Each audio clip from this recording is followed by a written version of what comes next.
Xoş gördük sizi, hörmətli kanal izləyiciləri. 7 iyun 2026-cı ildə Dövlət İmtahan Mərkəzi tərəfindən təşkil edilən 1-ci və 4-cü qruplar üçün qəbul imtahanının ilk şansında informatika fənnindən düşən yazılı tələb olan suallara baxacağıq. Və qeyd edim ki, bu suallar normal suallardır və düşünürəm ki, abituriyentlər bu sualları yazmaqda çətinlik çəkməməlidirlər. Baxaq, deməli suallar bu şəkildədir. 88-ci sual belə bir məsələdir. Alqoritmin qurulmasına aiddir. Və gəlin elə bu alqoritm qurulmasını da elə biz proqramda göstərək və bunu da burada yazıram.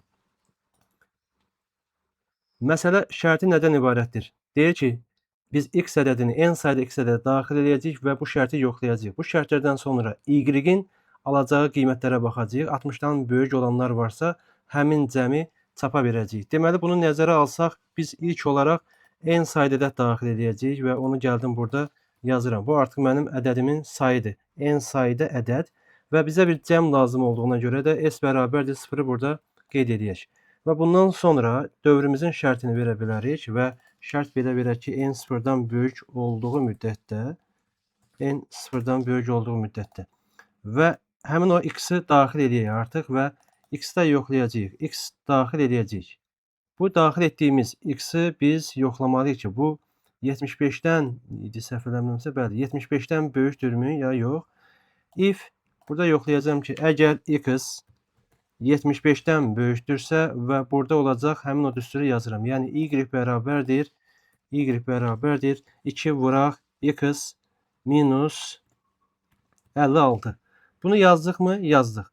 Və əks halda, baxırıq ki, əks halda kiçik bərabərdir 75-dir. Başqa şərt verməyə ehtiyac yoxdur. Yəni ya 75-dir ya da 75-dən kiçikdir. O zaman da elə burada bunu yaza bilərik ki, y də bərabərdir. Burada 10 vuraq x və plus 7. Bunu da burada yazdıq. İndi bizə eyni zamanda həmin bu alınan y-ləri də yoxlamamız lazımdır ki, y 60-dan böyükdür, yoxsa yox. Və gəlib burada yoxlasaq, ya burada y qiymət alacaq, ya burada qiymət alacaq. Yenə də bir if veririk buradan. Həmin bu y-in 60-dan böyük olub olmadığına baxacağıq. Y əgər 60-dan böyükdürsə, yoxsa böyük bərabərdirmi? 60-dan böyük olanları. Deməli, 60-dan böyükdürsə, o zaman yazmalıyıq, sayı axtarmalıyıq daha doğrusu. Və s də bərabərdir s üstə ilə 1. Deməli, bu şəkildə yazdıq. S plus 1 yox, y 60-dan böyük olanların cəmini çıxışa verəcəyik. Deməli, bunu yazdıq. S üstə ilə y və sözsüz ki də dövrümüzün bitməsi üçün n bərabərdir n çıxaq 1 yazıram. Bunu bu şəkildə yazdıq və ən nəhayət print gəlirik buradan s-i çapa veririk. Bu proqrama xas özəllikdir. Bunu kağız üzərində yazanda ehtiyac yoxdur. Sadəcə bunun işləməsi üçün və declare gəlib burada yazmamız lazımdır.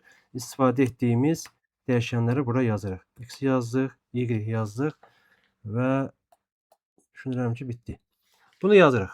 Deməli, x 75-dən böyük olarsa bu işləyəcək, əks halda bu işləyəcək. Və y-i tapandan sonra y-i yoxlayacaq. 60-dan böyükdürsə, həmin bu y-lərin cəmini tapacağıq. Yəni, 60-dan böyük olanların cəmini. Çıxışa verən alqoritm blok sistemini qurduq.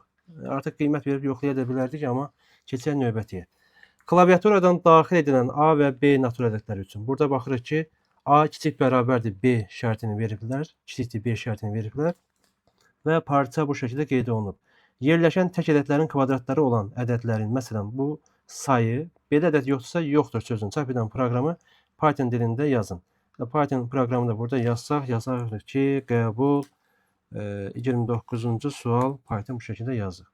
Deməli, bizə 2 dənə ədəd lazımdır. A bərabərdir int input. Bunu məfnində yaza bilərdiniz. Belə yazıram. Eybi yoxdur. B bərabərdir int input. Bunu yazdıq. 2 ədədimizi yazdıqdan sonra burada artıq bizim yenə də bir s bərabər 0 götürəcəyik. Niyə görə götürürük? Burada yəqin ki, bunu gördünüz. Bizə lazımdır ki, sayı tapaq. Yəni, bu aralıqda olanların sayını tapacağıq. Ondan ötürü s yazdıq. S bərabər 0 və dövrümüzü başladaq. I bərabərdir 1-dən. İlk tək ədəd 1-dən başlayır və artıq şərti də belə bir şəkildə yaza bilərik. While dövrün gedəcəyi hissəni mən belə yazıram. I vuraq I kiçikdir, bərabərdir B. Yəni B axırıncı ədəddirsə, axırıncı ədədə qədər yoxlasın, amma i-ni yox, i kvadratını yoxlasın. Və burada da yenə də yoxlamalıyıq ki, i vuraq i, yəni i kvadratı böyükdür, bərabərdirsə a-dan, and i vuraq i kiçikdir, bərabərdirsə b-dən. Bu aralıqdadırsa, o zaman sayı bir vahid artırırıq. S plus 1. Və i-ni artıq nə edək? I plus 2 yazır. Çünki 1-dən başlayıb 3, 5, 7 bizdən təklər soruşulurdu. Ona görə 2 artırdım. Və nəhayət biz print S verməyəcək. Çünki S əgər bərabərdirsə 0-dırsa, deməli if işləməyib. Yəni if işləməyibsə o deməkdir ki, bu aralıqda qiymət olmayıb. Ona görə də print yoxdur deyildi, səhv eləmirəmsə, yoxdur yazırıq bura. Əks halda isə print birbaşa nəyə yaza bilərik? S-i çap edə bilərik. Çünki artıq S 0-dan fərqli bir qiymət alıb və ona görə də S nədirsə onu çap edə bilər. Bunu isə test edə bilərik. Gələk buradan yazaq. Məsələn, yazaq, elə buradakı nümunəyə baxsaq, 45 və 125 yazsaq, 45, 125, 3 çıxartdı. 10, 20 isə yazsaq, 10, 20 yoxdur çıxartdı. Yəni, bu qaydasındır.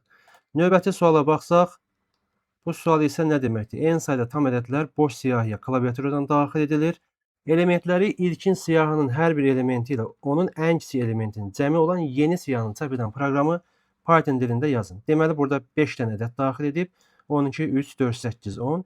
Ən kiçik ədəd 3-dür və həmin elementlərin üzərində 3-ü gəlib başqa bir siyahıda bunu göstərmiş olub.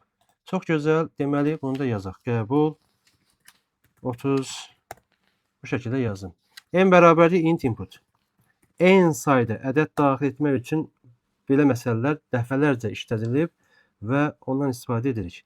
Deməli, bunu yazdıqdan sonra bizim bir S bərabərdir siyahımız var. Əlavə bir siyahımız da olacaq. Gəlin onu da indidən açaq burada. Açdıq. For i in range. N sayda ədəd daxil edəcəm. Həmin N sayda ədədir bura. Yazmaqdan ötürü s.append yazıram. Elə birbaşa int input da bunun içərisində yazıram. Artıq mən daxil olan ədədləri S siyahısına atdım. Bundan sonra S siyahısı hazırdır. S siyahısının ən kiçik qiymətini tapaq. Yəni, n bərabərdir ilə 1000-dən istifadə edib tapa bilər. 1000 S. Ən kiçik ədədi tapdıq S siyahısını. Və salam, əsas işi gördük. Bundan sonra for i in S, təzədən S siyahısının içərisindən gəzirik. Və T siyahısını atacaq nəyi? Həmin bu elementlə ən kiçik elementi toplayıb atacaq. Yəni, i üstə gələk. Həmin o, nə yazdıq biz? M yazdıq.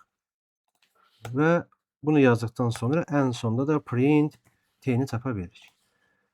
Və yoxlayıram. Deməli, yenə də buradakı qiymətlərə baxsaq, 5 dənə ədəd daxil edəcək. 12, 3, 4, 8, 10. 5 dənə ədəd daxil edirik. 12, 3, 5, 8, 10 idi, səhv eləmirəmsə.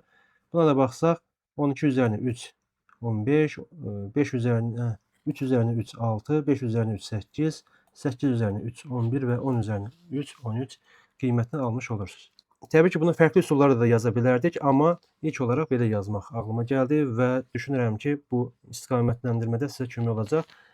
Uğurlar, hörmətli abituriyentlər. Digər sualların da cavabı yəqin ki, imkan tapıb, vaxt edib çəkib atacağam. Görüşərik. Özünüzdən müğayət olun.